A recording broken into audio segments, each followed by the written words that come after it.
T'est-il déjà arrivé de croiser un oiseau noir et de te dire « Tiens, un corbeau » Le plus curieux, c'est que, très probablement, tu regardais un freux, sans même t'en rendre compte.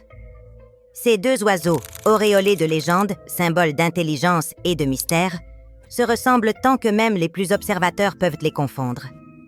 Mais sous ces plumes sombres se cachent des détails surprenants qui les distinguent bien plus que tu ne l'imagines.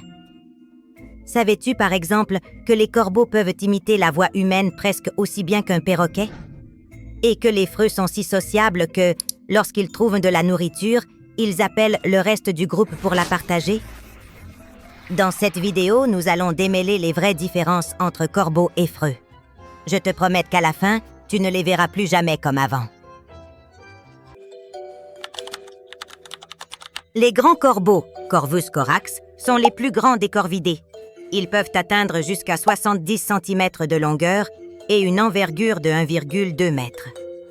Ce sont des géants, presque de la taille d'un faucon. Leurs becs sont épais et incurvés, et leur plumage est noir avec des reflets bleutés et pourpres. À l'inverse, les freux, Corvus frugilegus, sont plus petits, autour de 45 à 50 cm, et ont une allure plus fine. Leur trait le plus distinctif à l'âge adulte est la base du bec dépourvu de plumes, ce qui leur donne un air plus osseux, presque inquiétant. Leurs mouvements sont plus nerveux, plus électriques. En vol, les grands corbeaux montrent de longues ailes aux extrémités échancrées comme des doigts ouverts, et une queue en forme de coin. Les freux ont des ailes plus arrondies et une queue plus droite et plus courte. Le grand corbeau a un croassement grave, rauque, presque guttural qui semble surgir des profondeurs d'une forêt enchantée. Le freux, lui, émet des croassements plus courts et plus aigus, comme s'il était en train de se chamailler avec ses compagnons. Ces sons sont sociaux, constants, comme s'ils ne voulaient jamais faire silence. Ce simple détail peut aider à les distinguer même les yeux fermés. Il ne révèle pas seulement leur identité, il nourrit aussi leur aura. Le corbeau sonne comme s'il observait le monde depuis des siècles, perché en haut d'une tour abandonnée. Les grands corbeaux sont extrêmement adaptables, mais ils préfèrent les zones montagneuses, les falaises, les forêts et les espaces sauvages. Ce sont des oiseaux territoriaux que l'on voit rarement en ville. Ils aiment ce qui est élevé, reculé, silencieux. Les freux, en revanche, sont bien plus urbains et sociaux. Tu les verras dans les champs cultivés, les parcs, les villages, les villes, jusque sur les fils électriques. Leur nom scientifique, Frugilegus, signifie « mangeur de fruits », et leur vie est étroitement liée au milieu où ils peuvent trouver de la nourriture facilement. Les grands corbeaux construisent de grands nids avec des branches, installés en hauteur, sur des falaises ou dans de grands arbres. Ils sont très fidèles. Ils forment souvent des couples pour la vie. La femelle pond entre 3 et 7 œufs, et les deux parents participent à l'incubation et aux soins.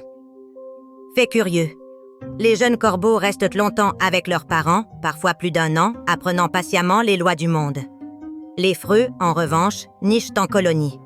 Beaucoup de nids serrés les uns contre les autres, comme un quartier en pleine effervescence. Eux aussi pondent entre 3 et 7 œufs, mais leurs petits sont plus indépendants. Au sein de leur communauté, la structure sociale est moins hiérarchisée que chez le grand corbeau. Les grands corbeaux sont des omnivores opportunistes. Ils mangent de tout, viande, fruits, insectes, déchets et même d'autres oiseaux. Ce sont des charognards par excellence, mais aussi des chasseurs et des cueilleurs. Leur intelligence leur permet d'utiliser des outils et de résoudre des problèmes pour obtenir de la nourriture. Ils peuvent se nourrir aussi bien de fruits que d'animaux morts.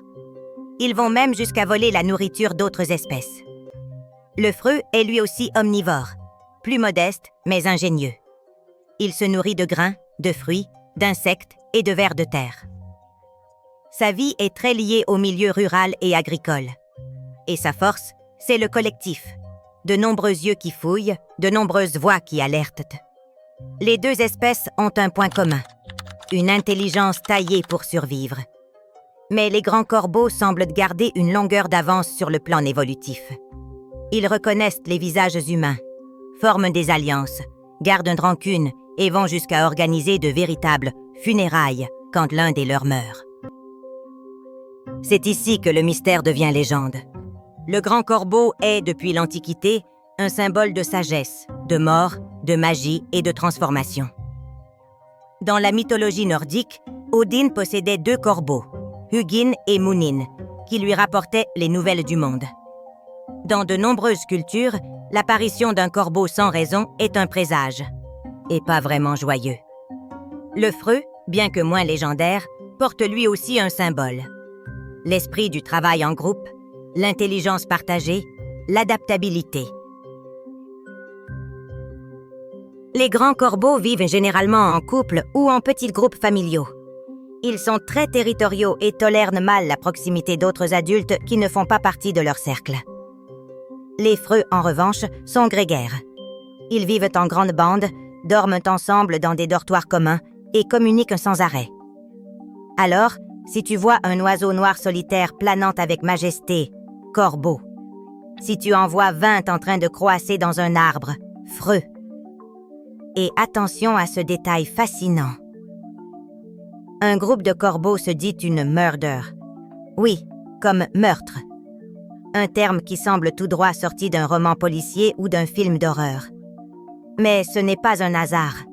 Pendant des siècles, les corbeaux ont été associés à la mort, à l'occulte, au prophétique.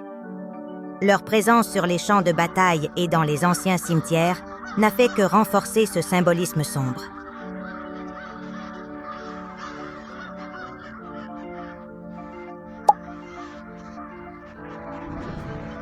En revanche, un groupe de freux se nomme une congrégation. Un mot qui évoque la communauté, le rassemblement, voire une certaine spiritualité. Pure coïncidence, ou bien une métaphore vivante qui reflète leur véritable nature. Les mots que nous employons pour les nommer ne se contentent pas de décrire. Ils dévoilent au fond ce que nous avons toujours ressenti à leur égard. Et cela, peut-être, en dit déjà plus sur ces oiseaux que ce que nous pensions savoir.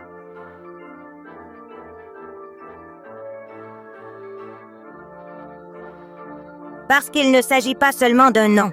C'est comme confondre un loup avec un chien. Semblable, oui, mais pas identique. L'un est un mythe vivant, l'autre un survivant urbain. Et tous deux méritent notre respect. Apprendre à les distinguer, c'est voir le monde avec plus de clarté, plus de détails. C'est ne pas laisser passer les merveilles du quotidien. C'est entraîner le regard et éveiller la curiosité. Alors, la prochaine fois que tu lèveras les yeux et que tu verras une silhouette noire voler en silence ou croasser depuis la branche d'un arbre, arrête-toi. Écoute, observe. Car désormais, tu as les yeux et les oreilles de quelqu'un qui connaît le secret. Si tu es arrivé jusqu'ici, félicitations! Tout le monde ne supporte pas autant d'ailes, de plumes et de mystères sans prendre la fuite. Désormais, tu fais partie de cette élite secrète qui sait qu'un grand corbeau n'est pas un freux, même s'ils ressemblent à des cousins lors d'un dîner de famille au premier coup d'œil. Et la suite?